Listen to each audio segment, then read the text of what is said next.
O Corinthians que chegou agora há pouco a Natal e chegou cheio de desfalques, tá? Porque o Yuri não viajou, Pedro Henrique, Gustavo Henrique, Palácios, o Garro tá suspenso, Coronado também não e o Michael, que tá lesionado. E a gente tem imagens de agora à noite do Corinthians chegando lá em Natal. Lili Nascimento já está por lá para acompanhar, então, esse jogo de Copa do Brasil. Gustavo Zupac, vamos falar de Corinthians, que joga com a América de Natal em um momento positivo, assim a gente pode dizer, acho que até o melhor momento da temporada. Então é aquele jogo para não tomar nenhum susto, para confirmar, então, esse bom momento? Assim, o confronto tem o Corinthians como amplo favorito. Corinthians e São Paulo, acho que são dois, acho que tem mais um, são 3 times que enfrentam adversários da 4ª divisão. O Corinthians é um deles, é o América de Natal, embora venha num bom momento. O América é da Série D. Caiu no ano passado, né? Série D. O Marquinhos Santos está aí, vem no seu contexto num bom momento, mas é um time de 4ª divisão e o Corinthians tem que se impor, mesmo sendo ele, o Corinthians, um time com dificuldade de se impor em muitos dos jogos, né? Mas esse confronto, o que a gente espera é que o Corinthians se imponha. Eu até acredito que existe uma margem para o Antônio Oliveira, se quiser, dar uma rodagem para elenco no jogo de amanhã. Olha essa aqui, imagem legal da galera, né? Até pelo fato de o América e o ABC menos, mas os dois estão distantes da elite do futebol brasileiro, então é incomum o Corinthians ir a Natal.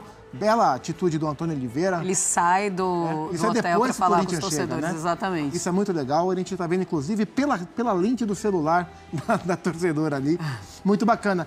Acho que até a margem para o Antônio mexer um pouco no time, se ele quiser, dar rodagem para alguns outros jogadores, observar algumas outras formações em alguns setores, entendendo que a temporada não é nada fácil. O Corinthians tem o Fortaleza no final de semana, depois tem Copa Sul-Americana, tem o Flamengo pelo Campeonato Brasileiro. Então, acho que mesmo mexendo na equipe, se ele assim o fizer, o Corinthians tem uma dose enorme de responsabilidade de se impor contra o América e não correr riscos nesse confronto de Copa do Brasil. A gente lembra que o Antônio Oliveira está suspenso, né, para essa partida, para variar, mas ele foi expulso, ele e o Garro, no último jogo da última fase, né? Então ele fica fora. André Kfouri, você imagina que teremos algumas mudanças nesse time do Corinthians? Bom, algumas mudanças teremos porque são muitos desfalques, né? Mas você acha que, mesmo com essas mudanças, o Corinthians tem que apresentar um bom futebol para continuar nesse momento? Marcelo, eu não sei se o trabalho já tem lastro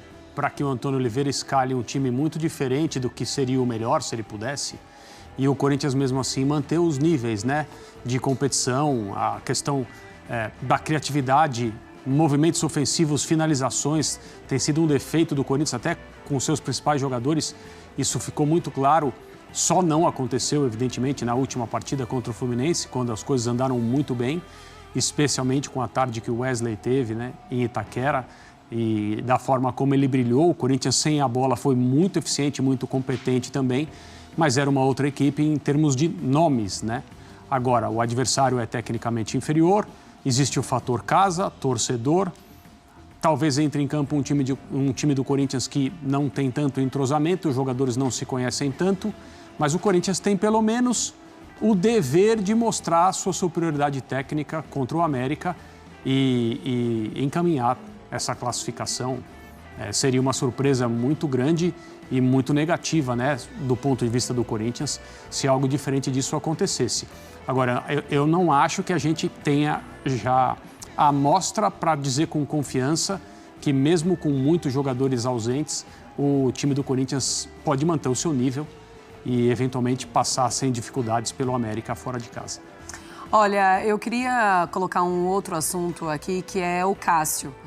Ele esteve no banco de reservas, foi muito aplaudido depois do jogo contra o Fluminense, depois da vitória contra o Fluminense, e ele fez um discurso muito bonito no vestiário. Vamos ouvir e a gente já fala sobre o Cássio. Eu acho que a primeira coisa é ter humildade, não ter vaidade. Quando o Mr. Miguel vai jogar, ele pediu para mim se eu poderia, se eu quisesse sair de folga ou não, me dar uma folga. Que líder seria eu e que minha índole eu teria se eu deixasse vocês na mão numa situação que a gente estava. Jamais eu faria isso. Jamais. Falando de mim, jamais eu sei. E a gente só saiu dessa situação, quer dizer que a gente saiu dessa situação junto. E as coisas vão acontecer bem junto. Um vai jogar outro vai jogar, só que Nós temos que estar pronto para ajudar quem está jogando. É assim que grupo ganha. Não é jogador, é grupo. Grupo ganha coisas. E é assim, um vai estar jogando um dia, vai estar outro. Pode até estar chateado ao ponto por não jogar. Porque isso é normal, porque se ficar feliz em jogar, está alguma coisa errada. Mas de ter humildade, de ajudar o companheiro, de estar junto, assim, eu acho que esse é o caminho. Eu acho que agora comemora, vamos ficar felizes. A gente passou por dias difíceis aí, com derrotas, com jogos difíceis. Mas eu por isso. A gente não pode baixar a guarda. A gente lembra que em outros momentos nós tivemos jogos bons, a gente cresceu, evoluiu, mas não baixa a guarda. Não pode, é um campeonato muito duro. A gente vê os resultados aí, não tem jogo fácil. É só ver os resultados. Mas feliz pela resposta, feliz pela personalidade de todo mundo. E desse espírito, como o Mister falou, que a gente vai subir. Mas amanhã tem treino, amanhã, hoje feliz, amanhã vamos em busca, que quarta-feira tem uma batalha novamente.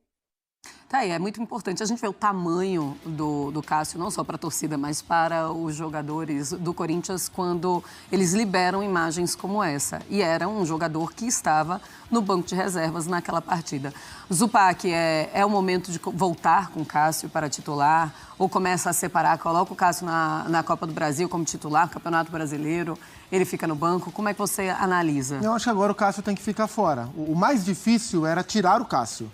Porque é uma questão que é uma decisão que envolve muita coisa. Inclusive ter a certeza de que era a melhor coisa a ser feita. E o próprio Cássio facilitou o trabalho depois da declaração que ele deu na derrota para o Bragantino. Antes do Fluminense. Não, para o Argentino Júnior, lá em Buenos Aires. Isso. Quando ele fala para a gente e para o SBT, em 2 entrevistas diferentes, ele fala da pressão que ele está sofrendo e ele fala que ele está visitando psicólogos e psiquiatras. Então, o Cássio facilita a tomada de decisão a partir do momento em que há uma dúvida quanto à questão técnica, porque ele não vive um grande momento e talvez não fosse só a parte técnica não facilitasse a decisão, mas a partir do instante que ele traz que ele não está bem, não está bem de cabeça para esse momento, facilita a tomada de decisão. Uma vez tomada essa decisão e o Carlos Miguel entra, eu acho que agora é hora do Cássio descansar um pouco e se recondicionar a brigar por essa vaga, melhorar tecnicamente, melhorar mentalmente e se eu tivesse que apostar, eu apostaria que o Cássio será daqui a um tempo, semanas, meses, não sei, o goleiro do Corinthians. Acho que eu ainda vejo essa situação como uma situação temporária, porque eu acredito piamente na recuperação do Cássio como goleiro titular da equipe do Corinthians. Mas agora ele foi preservado, técnica e mentalmente, e assim tem que seguir. Mas há uma diferença entre entender que o Cássio não vive um bom momento e que talvez fosse hora de ele ceder espaço a outro e o massacre que ele recebeu de uma parte pequena, porém é uma parte que chega e que afeta a gente quando é com a gente, afeta o Cássio como quando é com o Cássio e outros atletas, né? Então só você ver, e foram assim, milhares, centenas, milhares de mensagens do tipo: vaza do Corinthians, esse cara tá velho, tem que ir embora, cai fora, não dá mais, aposenta. E isso é uma falta de respeito gigantesca com qualquer atleta, ainda mais contextualizando de quem está se falando. Então, o torcedor não conhece o dia a dia de um clube de futebol. No atual cenário do futebol, nem a gente conhece. A gente que já é mais próximo, já está distante. O torcedor não faz ideia do que é um cara como o Cássio dentro de um vestiário de futebol de um time como o Corinthians. O vídeo que a gente viu agora ajuda a explicar como esse cara é grande, não só pela estatura, não só do ponto de vista literal. Ele é enorme e ele tem todas as condições de voltar a ser o goleiro do Corinthians. Por hora, uma vez já tomada a decisão, ele tem que esperar e se recondicionar para voltar melhor. André Kfouri, também quero a tua opinião. Acha que o Zupac, ele foi muito rapidamente na ideia dele de que nem ficar no banco de reserva. Você também concorda? Eu acho que o tempo em que o Cássio não será titular não pode se resumir a uma atuação, a uma partida, a um jogo. Isso não faz muito sentido, não é justo com o Carlos Miguel. A minha posição, falei na semana passada, não acho que era hora de trocar, acho que era hora de dar mais confiança ao Cássio, mantê-lo. Não era por causa do Cássio que o Corinthians não tinha feito nenhum gol no Campeonato Brasileiro de Futebol. Para mim, esses dois extremos são o melhor exemplo do que o Corinthians estava atravessando e talvez esteja ainda. A atuação contra o Fluminense, a meu ver, não é suficiente para decretar que o Corinthians deixou para trás o seu pior momento. Um jogo, um ótimo jogo em todos os aspectos. Carlos Miguel, seguro, com personalidade, nenhuma surpresa para quem já tinha visto ele jogar e tem contato com ele, sabe da personalidade, a compostura que ele tem para substituir o Cássio. E é o que ele está fazendo. Ele está substituindo o Cássio. Não é uma troca de guarda. É um momento em que o Cássio, por decisão da comissão técnica e eventualmente até da diretoria do clube, porque essa é uma questão mais complexa, mais sensível, o Cássio vai ser preservado, entre aspas. Isso, para mim, só faz sentido se for por um número de jogos. Não faço ideia a quantos. Por isso que eu não sou a favor da troca. Não era e não sou a favor. Você vai tirar o Cássio do gol por quanto tempo? 2 semanas? 3 rodadas do Campeonato Brasileiro? 5 jogos? Mas e se o Corinthians não levar nenhum gol nessas partidas? Como é que você vai fazer para recolocar o Cássio? Que argumento você vai usar? Então eu achava que era melhor não ter feito isso. Agora, além do discurso dele no vestiário, eu lembro que durante o jogo, e foi uma coisa natural, as câmeras da transmissão pela televisão procurarem o Cássio em diversos instantes, a atitude dele no banco de reservas foi a melhor possível. Quantas e quantas vezes nós vimos jogadores nessa situação colocados no banco por causa de um mau momento técnico, de cara fechada, isolados, como se não fosse um esporte coletivo e aquilo ali não fosse um time precisando se apresentar bem e ganhar. O Cássio participou do jogo da maneira que ele podia, dando força, levantando, aplaudindo, vibrando na hora dos gols e depois falando no vestiário como a gente viu aí. Esse é o jogador e o profissional